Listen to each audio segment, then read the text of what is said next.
இந்திய பாகிஸ்தான் அணிகளுக்கு இடையிலான போட்டியில் பிரபல கிரிக்கெட் வீரர் ஹர்திக் பாண்டியா அணிந்த வாட்ச் ரசிகர்களிடையே பேசு பொருளாக மாறியிருக்கிறது.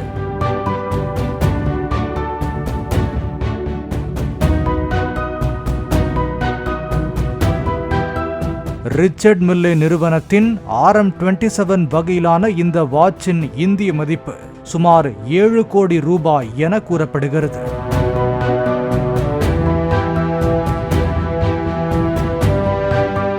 விலை உயர்ந்த வைரங்களால் உருவாக்கப்பட்டுள்ள இந்த ரக வாட்சானது டென்னிஸ் வீரர் ரஃபேல் நடாலுக்காக முதலாக தயாரிக்கப்பட்டது. இந்த வகை வாட்ச் உலகில் மொத்தம் 50 தான் உள்ளன என்பது குறிப்பிடத்தக்கது.